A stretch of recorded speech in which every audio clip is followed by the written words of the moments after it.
RJ Kar hospital കൊൽക്കത്തയിൽ ശരിക്കും എന്താണ് സംഭവിച്ചത്? അവിടെ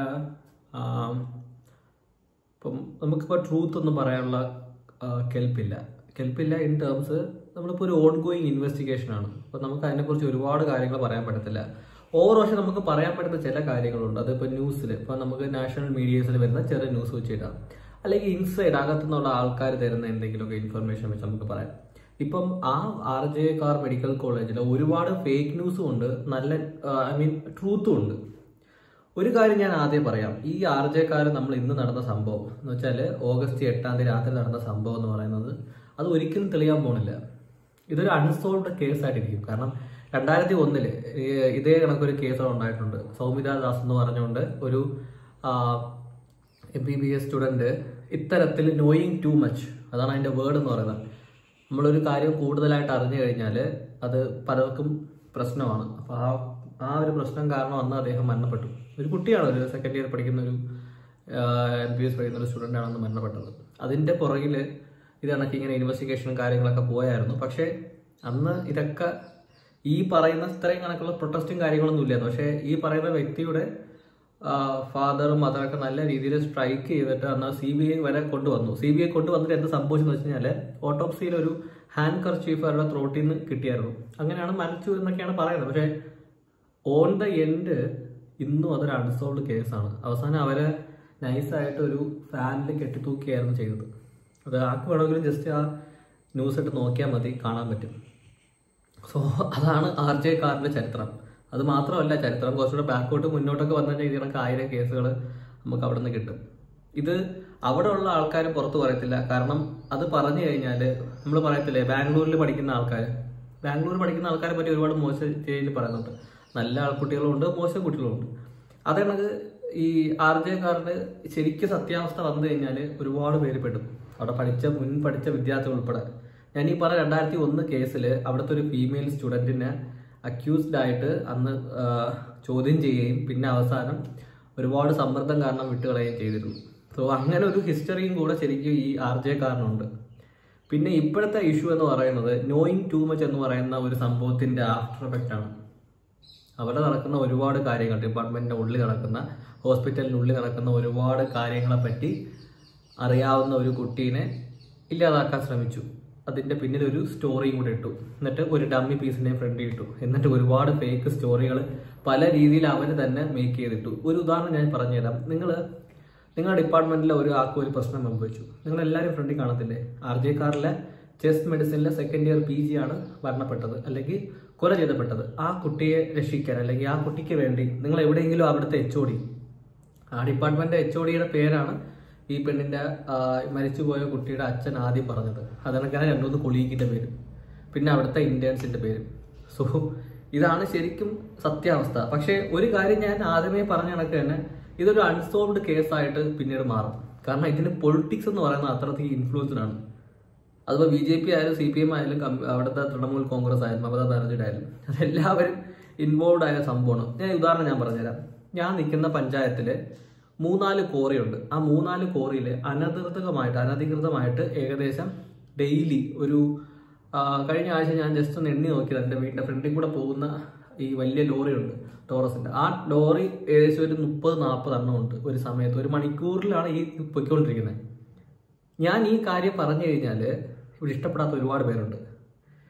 എന്നാൽ അനുകൂലിക്കുന്നവർ വളരെ കുറച്ച് പേരെ അനുകൂലിക്കുന്നുള്ളൂ ഈ കാര്യം പറഞ്ഞു കഴിഞ്ഞാൽ, അല്ലേ? അപ്പോൾ എന്തു ചെയ്യും അവർ തന്നെ? സ്വാഭാവികമായിട്ടും ചെയ്യേണ്ടത് ചെയ്യും. അതാണ് അവിടെ സംഭവിച്ചത്. ഇതിലും കൂടുതൽ എളുപ്പത്തിൽ എനിക്ക് പറഞ്ഞു തരാൻ പറ്റുമെന്ന് എനിക്ക് അറിയത്തില്ല. അതിനാണ് ഈ ഒരു ഉദാഹരണം വെച്ച് പറഞ്ഞു തന്നത്. ഇതാണ് ശരിക്കും അവിടെ സംഭവിച്ചത്. ഇനി ഇതിൻ്റെ ടുവേഴ്സ് ദ എൻഡ് എന്താണ് റിസൾട്ട് എന്ന് പറഞ്ഞാൽ ഞാൻ പറഞ്ഞ തന്നെ ഇറ്റ്സ് ആൻ അൺസോൾവ്ഡ് കേസ് എന്ന രീതിയിൽ CBI കളഞ്ഞിട്ട് പോകും. കാരണം ഇതിന് അത്തരത്തിലുള്ള ഒരു ഇൻഫ്ലുവൻഷ്യലുണ്ട്. നിങ്ങൾ ജസ്റ്റ് ചിന്തിച്ച് നോക്കിയാൽ മതി. ഈ കേസ് സംഭവിച്ചത് ഓഗസ്റ്റ് 8 ഇന്ന് 18 ഏകദേശം 10 ദിവസം കഴിഞ്ഞിട്ടും ഒരു ഡമ്മിയായ ഒരാളെ ഫ്രണ്ടിൽ പിടിച്ചിട്ടിട്ട് അയാളെ അറസ്റ്റ് ചെയ്തു, അയാളാണ് കുറ്റം ചെയ്യുന്നത്, അയാൾ സമ്മതിക്കുന്നു. എന്നിട്ട് സോഷ്യൽ മീഡിയ അടങ്ങാത്തത് കൊണ്ട്, അല്ലെങ്കിൽ ഈ ഇൻക്ലൂഡിങ് IMAയുടെ പ്രൊട്ടസ്റ്റ് ഉണ്ടായത് കൊണ്ട് മാത്രം CBIക്ക് എത്തുന്നു. CBI ഇപ്പം കുറച്ച് കാര്യങ്ങൾ ചെയ്യുന്നു. ഇതൊന്നും അടങ്ങുന്ന സമയത്ത് ശരിക്കും പറഞ്ഞാൽ ഈ കേസ് അൺസോൾവ്ഡ് ആയിട്ട് പോകും. അതാണ് ചരിത്രം എന്ന് പറയുന്നത്. 2001 കേസിൽ അന്ന് ഇത് കാരണം എന്ന് പറയുന്നത് അവിടുത്തെ തന്നെ സ്റ്റുഡൻസ്, പെൺകുട്ടികൾ, ബോയ്സും എല്ലാവരും ഈ പോൺ റിംഗ് എന്ന സംഭവമുണ്ട്. എന്ന് വെച്ച് കഴിഞ്ഞാൽ ഈ പറയുന്ന ഓരോ സൈറ്റുകൾക്ക് വേണ്ടി വീഡിയോ എടുത്ത് കൊടുക്കുക, ഫോട്ടോ എടുക്കുക, അങ്ങനത്തെ പരിപാടികളുണ്ട്. അപ്പോൾ വീക്കെൻഡിൽ ഹോസ്റ്റൽ റൂം വെച്ചിട്ടാണ് ഇവരത് ചെയ്തുകൊണ്ടിരുന്നത്. സോ ഒരു സമയത്ത് ഇവർക്ക് ഒരു ക്രൈസിസ് വരുന്ന സമയത്ത്, ഇപ്പം ആൾക്കാരെ കിട്ടിയില്ല എന്നുണ്ടെങ്കിൽ ഇവരെന്തോ ചെയ്തെന്ന് വെച്ചാൽ നമ്മൾ അനാട്ടമിയിൽ ഡിസെക്ഷനിലെ ബോഡിയൊക്കെ യൂസ് ചെയ്യുമായിരുന്നു. ഇത് ഞാൻ പറഞ്ഞതല്ല, വിത്ത് എവിഡൻസ്. നിങ്ങൾക്ക് അതിൻ്റെ ഒരു എവിഡൻസും കാര്യങ്ങളും നിങ്ങൾക്ക് ഇവിടെ കാണാൻ പറ്റും. സോ അതാണ് അതിൻ്റെ ഒരു ശരിക്കും അന്ന് സംഭവിച്ചത്. അത് ഈ പറയുന്ന മരണപ്പെട്ടു പോയ അല്ലെങ്കിൽ സൂയിസൈഡ് ചെയ്തു എന്ന് അവർ അവകാശപ്പെടുന്ന വ്യക്തിയുടെ ഗേൾ ഫ്രണ്ടിൻ്റെ ഫോട്ടോ മോർഫ് ചെയ്ത് ഇതിലവർ യൂസ് ചെയ്തു. അതിനുശേഷം ഇവർ തമ്മിലുണ്ടായ പ്രശ്നമാണ് ഈ കുട്ടിയുടെ മരണത്തിന് ഇടയാക്കിയത്. എന്നാൽ മരിച്ചതിന് ശേഷവും ഇവർ ആ പരിപാടി തുടർന്നു. ഇന്നും അതിൻ്റെ വേറെ വേറെ മേഖലകളിലേക്ക് എത്തിയിരിക്കുന്നു എന്നാണ് ഏറ്റവും പുതിയതായിട്ടുള്ള അവിടെ നിന്ന് വരുന്ന റിപ്പോർട്ടുകൾ. ഡ്രഗ് മാഫിയ ഉണ്ടെന്ന് പറയുന്നുണ്ട്, organ mafia, donation organ things like അതിൻ്റെ ഒരു മാഫിയ ഉണ്ടെന്ന് പറയുന്നു. അല്ലെങ്കിൽ അതിനൊക്കെ തന്നെ നമ്മുടെ സെക്സ് റാക്കറ്റ് ഉണ്ടെന്ന് പറയുന്നു. പിന്നെ അവിടുത്തെ പ്രിൻസിപ്പളിനെതിരെ ഒരുപാട് അലിഗേഷൻസ് ആണ്. ഒരുപാട് അലിഗേഷൻ എന്ന് പറയുമ്പോൾ ഈ പറയുന്ന കണക്ക് കുട്ടികളെ പാസ്സാക്കാതെ തോപ്പിച്ച് വിടുക, ഈ വാങ്ങുന്ന സാധനങ്ങൾക്കെല്ലാം കമ്മീഷൻ എടുക്കുക, അങ്ങനെ ഒരു പ്രിൻസിപ്പൾ എന്തൊക്കെ ചെയ്യരുത് എന്നത് ഇയാൾ ചെയ്ത് കാണിക്കുന്ന തരത്തിലുള്ള ഒരു പ്രിൻസിപ്പളാണ് അവിടുത്തെ സുദീപ് ഘോഷ് എന്ന് പറയുന്ന വ്യക്തി. സോ ഓവറാൾ എനിക്ക് ഇനി കൂടുതൽ പറഞ്ഞു തരേണ്ട ആവശ്യമില്ല, എല്ലാവർക്കും കാര്യം മനസ്സിലായി കാണും. ഒരു കാര്യം കൂടെ പറയാനുള്ളതെന്ന് വെച്ച് കഴിഞ്ഞാൽ ഇതിനെ ഒരിക്കലും സോൾവ് ചെയ്യാൻ പോകുന്നില്ല. ഇങ്ങനെയുള്ള കേസ് ഒരിക്കലും സോൾവ് ചെയ്ത് പുറത്ത് വരത്തില്ല. ഇതൊക്കെ ഇന്റർനാഷണൽ ബന്ധമുള്ള, നാഷണലായിട്ട് മാഫിയ ഇതിൻ്റെ ബാക്കിലുള്ള കേസുകളാണ്. അതൊന്നും ഒരിക്കലും പുറത്ത് വരത്തില്ല. ഇപ്പം നമ്മുടെ സെക്രട്ടേറിയറ്റിൽ ഒരിക്കലും ഒരു തീ പിടിച്ച ഓർമ്മയുണ്ടോ? എന്തുകൊണ്ടാണ് തീ പിടിച്ചത്? അതേ കണക്ക് തന്നെയാണ് ആ കുട്ടീനെ സെമിനാർ ഹാളിനുള്ളിൽ ഡോക്ടർമാർക്ക്, ആ സെമിനാർ ഹാൾ എന്ന് പറയുന്നത് ഇപ്പോൾ ഏറ്റവും പുതിയൊരു വീഡിയോ ഉണ്ട്, അല്ല ഒരു ഓഡിയോ പ്ലസ് വീഡിയോ ഒക്കെ ഈ ഇടയ്ക്ക് ഇപ്പം ഇന്ന് തന്നെയാണ് ആ ഒരു ഓഡിയോ ഞാൻ കേട്ടത്. ആ ഓഡിയോയിൽ പറയുന്നത് ഒരു നമുക്കറിയാം, ഒരു ഹോസ്പിറ്റലിൽ വർക്ക് ചെയ്യുന്ന സമയത്ത് ഒരു PG ഡിപ്പാർട്ട്മെന്റ് ഉള്ളതാണെങ്കിൽ 3rd ഇയർ ഓൺ കോൾ കാണും, 2nd year, 1st year duty ഉള്ള ആൾക്കാരാണ്. അപ്പോൾ ഇവർ 3 പേരും അവിടെ നിൽക്കേണ്ടതാണ് ആ സമയത്ത് അല്ലേ. പിന്നെ ഇന്ത്യൻസ് ഉണ്ടെങ്കിൽ ഇന്ത്യൻ പിള്ളേരും കാണും. അപ്പോൾ ഒരു 3-4 പേര് എന്തായാലും ആ സമയത്ത് കാണും. അപ്പോൾ ബാക്കിയുള്ളവരവിടെ പോയി വലിയൊരു ചോദ്യമുണ്ട്. അവരെവിടെ പോയി എന്നുള്ള കാര്യം നമുക്ക് പറയേണ്ട ആവശ്യമില്ല.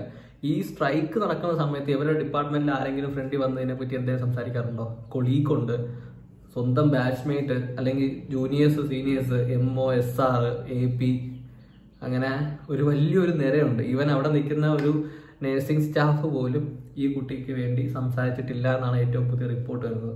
ഓവറാൾ ബാക്കിയുള്ളവരെല്ലാം കൂടെ ഏറ്റെടുത്തത് കൊണ്ടാണ് ഇത് ഇപ്പം ഈ രീതിയിലെങ്കിലും ഇപ്പം എത്തി നിൽക്കുന്നത്. അപ്പം ശരിക്കും സത്യാവസ്ഥ എന്ന് പറയുന്നത് ഒരിക്കലും പുറത്തു വരത്തില്ല.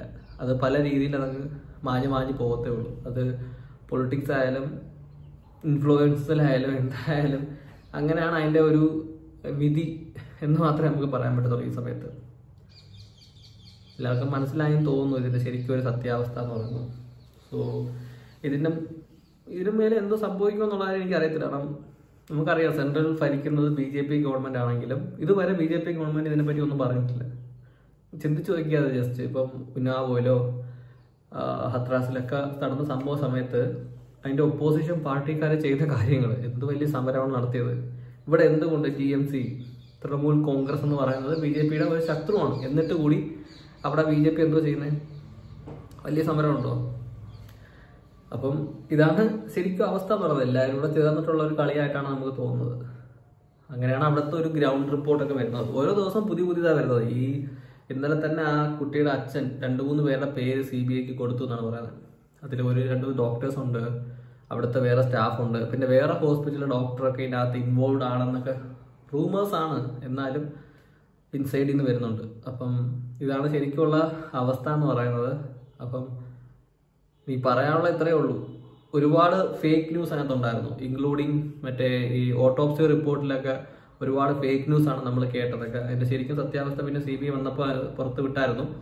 അപ്പോൾ അത് നമ്മൾ ആദ്യം കേട്ടണക്കല്ല പിന്നീട് ടുവേഴ്സ് വരുന്നത്. അത് ഈ അവരിന്ന് ബോധപൂർവ്വം ആരൊക്കെയോ ചെയ്ത കാര്യങ്ങളാണ് അതൊക്കെ. അതിനെപ്പറ്റി ഡീറ്റെയിൽ കാര്യങ്ങളൊന്നും ഞാൻ പറയാൻ ഉദ്ദേശിക്കുന്നില്ല. വളരെ മാനുഷികത്വത്തിൻ്റെ എന്താ പറയുക, ഒരു ലേശം പോലും ഒരു തരിമ്പ് പോലും അത് ഒരു മാറ്റി വെക്കാതെ അത്തരത്തിൽ ബ്രൂട്ടലായിട്ടാണ് അതിനെ കൈകാര്യം ചെയ്തിരിക്കുന്നത്. കാരണം നോയിങ് ടു മച്ച് എന്ന വേർഡ് തന്നെയാണ് എനിക്ക് അത് പറയാനുള്ളത്. ആ രീതിയിൽ കാര്യങ്ങൾ, അവിടെ നടക്കുന്ന അനീതികളും കാര്യങ്ങളും മനസ്സിലാക്കി ആ ഒറ്റ കാര്യം കൊണ്ട് അതിനെ ഇത്തരത്തിൽ ബ്രൂട്ടലായിട്ട്, എന്നുവെച്ചാൽ ഈ കേസ് ഇവരെ ശരിക്കും പിന്നാമ്പുറത്തുള്ള ഇതിന്റെ ബാക്ക് സൈഡിലുള്ള കേസുകളൊന്നും പുറത്തു വരാതെ ഇതിനെ വേറൊരു രീതിയിലാക്കി അങ്ങ്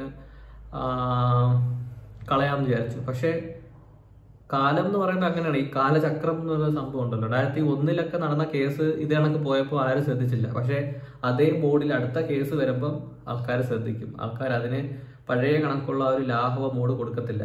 പിന്നെ ആൾക്കാർ ചോദിക്കും എന്തുകൊണ്ട് ആ സംഭവം നടന്നില്ല എന്നുള്ളത്. ഇപ്പം മറ്റേ കേസ് ഇപ്പോൾ ഓപ്പൺ ആയി എന്നാണ് ഞാൻ ലേറ്റസ്റ്റ് ആയിട്ട് അറിയുന്നത്. അവരുടെ ഫാമിലിയും ഇപ്പം ആ കേസ് തുറന്ന് വീണ്ടും ഓപ്പൺ ചെയ്യണം, അതിനെ ശരിക്കും പ്രതികളെ പിടിക്കണം എന്ന രീതിയിൽ അവർ മുന്നോട്ട് വരുന്നുണ്ട്. അപ്പം 2 കേസും ശരിക്കും ശക്തമായിട്ട് പോയി കഴിഞ്ഞാൽ നമുക്കത് നല്ല ഒരു ഇതിൻ്റെ ഒരു സത്യാവസ്ഥ പുറത്തു വരും.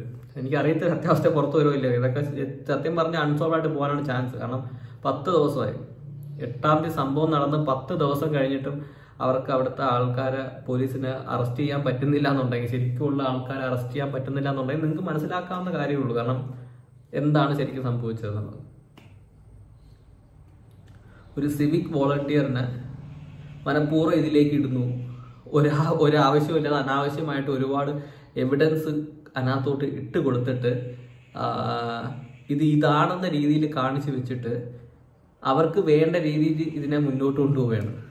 ഒരുപാട് കാര്യങ്ങൾ ഇതിൻ്റെ ബാക്കിലുണ്ട്, ഞാൻ പറയുന്നില്ല. അതൊക്കെ വിറ്റുവൺ വേർഡ്സ് നിങ്ങൾക്ക് മനസ്സിലാക്കാമെങ്കിൽ മനസ്സിലാക്കുക, അത്രേ ഉള്ളൂ. പിന്നെ ഒരു ഡോക്ടർ എന്ന രീതിയിൽ എനിക്ക് വളരെ പൈശാചികമായൊരു ദാരുണമായൊരു സംഭവം തന്നെയാണ്. നമുക്ക് ഇങ്ങനെ ചിന്തിക്കാൻ കൂടെ കഴിയുന്നില്ല. ഇങ്ങനെയൊക്കെ നമ്മളെയൊക്കെ നാട്ടിൽ നടക്കുമെന്ന് നമ്മൾ ചിന്തിക്കും. ശരിക്കും ഇന്നലെ വേറെ ന്യൂസ് ഉണ്ടായിരുന്നു ഇതിനെപ്പറ്റി. ഇത് മാത്രമല്ല, നമ്മൾ ഒരുപാട് കാര്യങ്ങൾ ഇതിനെപ്പറ്റി പറയാൻ പറ്റത്തില്ല. കാരണം ഓൺ ഗോയിങ് ഇൻവെസ്റ്റിഗേഷൻ ആണ്, അത് നടക്കട്ടെ, അതിൻ്റെ സത്യാവസ്ഥ പുറത്ത് വരട്ടെ, അത്രേ നമുക്ക് ഈ സമയത്ത് പറയാൻ പറ്റത്തുള്ളൂ. ഇതിൻ്റെ ബാക്കി കാര്യങ്ങളും നമുക്ക് നോക്കാം. എന്തായാലും നമ്മൾ ചിന്തിക്കുന്ന കണക്കൊരു കേസല്ല കൊൽക്കത്ത. ഒരുപാട് ഷെയ്ഡ്സ് ഒക്കെ ഉണ്ട്. നമ്മളത് ഒരുപാട് കാര്യങ്ങളൊന്നും പുറത്ത് പറയാനൊന്നും നോക്കത്തില്ല. അത് പുറത്ത് വരത്തുമില്ല എന്നുള്ള കാര്യം 100% ഉറപ്പാണ്. അങ്ങനെയായിരുന്നെങ്കിൽ ഇപ്പോൾ CBI വന്നിട്ട് ഇപ്പോൾ എത്ര ദിവസമായി? ഇതുവരെ ഒരു മേജർ ആയിട്ടുള്ള ഒരു ബ്രേക്ക് ത്രൂ മൊമെന്റ് എന്ന് പറയുന്ന സംഭവം ഇതുവരെ വന്നിട്ടില്ല. ജസ്റ്റ് അവർ വരുന്നു, അവർ കുറച്ച് പേർക്ക് സമൻസ് കൊടുക്കുന്നു, അവർ കുറെ ഇന്ററോഗേഷൻ ചെയ്യുന്നു എന്നല്ലാതെ രീതിയിൽ വേറെ രീതിയിലൊരു കാര്യം നടക്കുന്നില്ല. ഇപ്പോഴും സഞ്ജയ് റോയ് തന്നെയാണ് CBIയുടെ മെയിൻ ആയിട്ട് അവർ നോക്കി വെച്ചേക്കുന്നത്. ശരിക്കും അതിൽ നിന്ന് പുറത്തോട്ട് ആരും പോയിട്ടില്ല. ഇപ്പം എക്സ് പ്രിൻസിപ്പളിന്റെ പേരിൽ കുറച്ച് അവർ അക്കാഡമിക്കിൽ നിന്ന് എല്ലാം ബാൻ ചെയ്തു, ട്രാൻസ്ഫർ ചെയ്തു എന്നൊക്കെ പറയുന്നുണ്ടെങ്കിലും അയാളെ അറസ്റ്റ് ചെയ്തിട്ടില്ല. അയാൾക്കെതിരെ വലിയ കുറ്റങ്ങളോ കാര്യങ്ങളോ ഒന്നും CBI പറയുന്നില്ല. അപ്പം ഓവറാൾ നമുക്ക് മനസ്സിലാക്കേണ്ട കാര്യം ഇതാണ്, ഇത് എങ്ങും എത്താതെ പോകുന്ന അടുത്തൊരു കേസ്, അല്ലാതെ അതിൻ്റെ അപ്പുറം ഇതിനൊരു തലവിധി ഇല്ല എന്നാണ് എനിക്ക് തോന്നുന്നത്. പേഴ്സണലി എനിക്ക് തോന്നുന്നതാണ്. കാരണം പഴയ കേസുകളൊക്കെ വായിച്ച് നോക്കുമ്പോൾ 2001 നടന്ന കേസുകൾ 13 വേറെ കേസ് വന്നിട്ടുണ്ട്. അങ്ങനെ ഇത്തരത്തിൽ കേസുകളൊക്കെ നോക്കുന്ന സമയത്ത് ഇതിൻ്റെയൊക്കെ ഒരു ടുവേഴ്സ് ദ എൻഡ് എന്ന് പറയുന്നത് അൺസോൾവ്ഡ് എന്ന പേരിൽ അങ്ങ് കളഞ്ഞേക്കുവാണ്. ഇപ്പം നമ്മുടെ പാപ്പച്ചൻ കേസ് ഉണ്ടല്ലോ കേരളത്തിൽ, ഈ ഇടയ്ക്ക് സംഭവിച്ച ഒരു പാവം വയോധികന് അയാളെ ക്യാഷ് തട്ടിയെടുക്കാൻ വേണ്ടി ഒരു ബാങ്ക് മാനേജർ ഒരു ഗുണ്ടയെ വിട്ടിട്ട് രാവിലെ നടക്കാൻ പോകുന്ന അയാളെ കാർ ഇടിച്ച് കൊന്നു. ശരിക്കും പറഞ്ഞാൽ അവിടെ CCTV വിഷ്വൽസ് ഇല്ല എന്നുണ്ടെങ്കിൽ നമുക്കത് അറിയത്തോടുകൂടിയില്ല ഇത്രയും വലിയ ഒരു കാര്യം ഇതിന്റെ ബാക്കിൽ ഉണ്ടായിരുന്നു. മനസ്സിലായി കാണും അപ്പൊ അതിന്റെ വ്യാപ്തം എന്തായിരുന്നു. അത് കണക്ക് തന്നെയാണ് അവിടുത്തെ കേസും. അവിടുത്തെയും ബാക്കിൽ ഒരുപാട് കാര്യങ്ങളുണ്ട്, അതിനെ മറയ്ക്കാൻ വേണ്ടി ചെയ്തതാണ്. പക്ഷേ വേറെ ഹൈലി ഇൻഫ്ലുവൻസ്ഡ്, നല്ല ഇൻഫ്ലുവൻസ്ഡുള്ള ആൾക്കാരാണ്. അപ്പോൾ അവരൊന്നും ചെയ്യാൻ പറ്റത്തില്ല. സോഷ്യൽ മീഡിയയിൽ ഒരുപാട് ഇൻഫ്ലുവൻസേഴ്സ് ഇപ്പോൾ മലയാളത്തിൽ തന്നെ നിങ്ങൾക്ക് നോക്കിയാൽ മനസ്സിലാവും ഈ കഥയെപ്പറ്റി പല രീതിയിൽ പറയുന്നത്, ട്രൂത്ത് എന്ന രീതിയിൽ. പക്ഷേ ശരിക്കും ട്രൂത്ത് ഒന്നും ഒരിക്കലും വരാനും പോകുന്നില്ല. അതൊരിക്കലും ഈ കുട്ടിക്കൊന്നും നീതി കിട്ടാനും പോകുന്നില്ല. കാരണം ഈ നീതി എന്ന് പറയുന്നത് ക്യാഷിനൊന്നും മുകളിലല്ല, പവർ, അത് തന്നെയാണ് ഏറ്റവും ഇമ്പോർട്ടൻ്റ് ഉള്ള കാര്യം തോന്നുന്നു. അതുമല്ല ഈ സ്ട്രൈക്ക് ഏകദേശം അടങ്ങി തുടങ്ങിയിരിക്കുന്നു തോന്നുന്നു. പക്ഷെ സൗത്തിൽ സ്ട്രൈക്കൊന്നും വലിയ സംഭവമായിരുന്നില്ല. അപ്പം വലുതായിട്ടൊന്നും നമ്മൾ ചെയ്യത്തില്ല സ്ട്രൈക്ക്, പ്രത്യേകിച്ച് കൊൽക്കട്ടയ്ക്കൊക്കെ വേണ്ടി. അപ്പം എന്ത് സംഭവിക്കുന്നുള്ള കാര്യം നമുക്ക് നോക്കി തന്നെ കണ്ടറിയാം, അത്രേ പറയാനുള്ളൂ. എല്ലാവരും സ്റ്റേ ഹാപ്പി. That's it.